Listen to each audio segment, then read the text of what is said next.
Have you ever noticed how some people, they walk into a room and shift the atmosphere? Not by accident, but by design.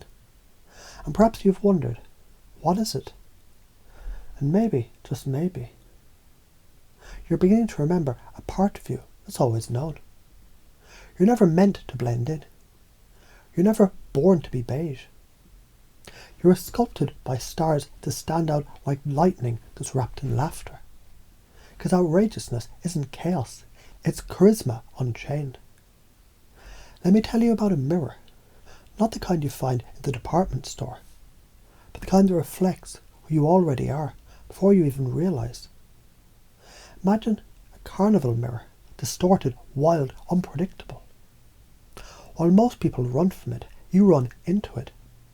You embrace the twist, the bend, the strange reflection, because you know something they forgot. The distortion is divine. The misfit is magic. That outrageousness is an operating system hidden in plain sight. And isn't it curious how being outrageous feels so natural when you let go of the rules that someone else wrote? Forget who you were told to be. Remember who you've always been.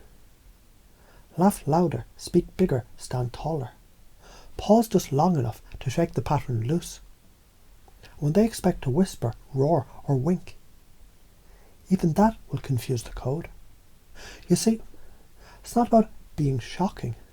It's about being undeniably true. Isn't it interesting how people respond differently when you stop explaining and start embodying? Some say being outrageous is risky. Others say it's rude. But let's ask, what if risk is the new safety? What if comfort is the cage? What if outrageousness isn't breaking the rules but rewriting the operating system in bold, unapologetic, magnetic typeface? Wouldn't it be strange if the very thing that you were afraid to be was the one thing that sets you free? Because when you laugh at limits, they let go. When you colour outside the lines, you create new borders. You are the flame at the masquerade, the thunder in the whisper, the joke that changes the room, the echo that doesn't ask for permission. You are the art in the static, the story people can't stop replaying. And outrageousness, it's not what you do. It's what you are when you stop pretending not to be. A man once walked into a silent room and sang out loud, off key, arms wide. They laughed, they grasped, they leaned in. He owned the moment.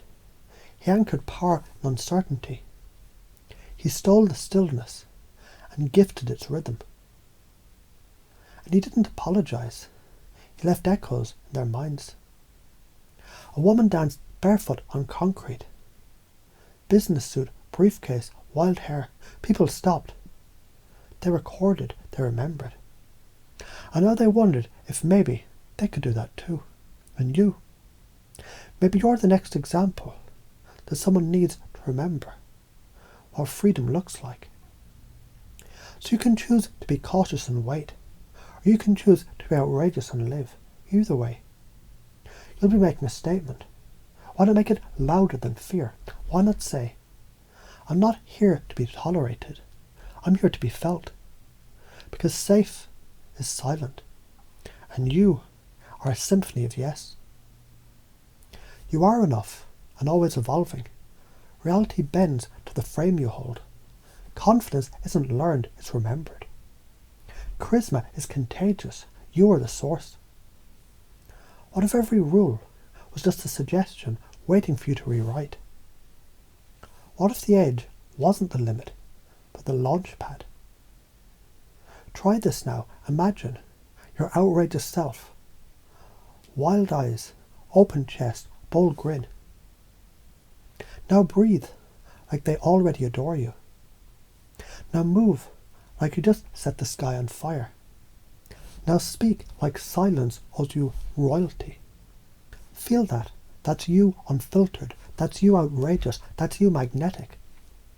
When they ask what happened to you, you can smile and say, oh, I just remembered who I am.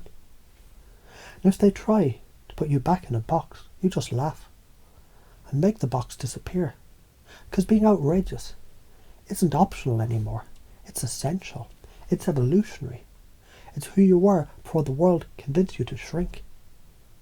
And if it all feels strange at first, that's fine.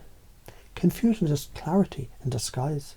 So go ahead, be outrageous, be radiant, be unforgettable. Because when you do, you give others permission to do the same. And that is the real revolution.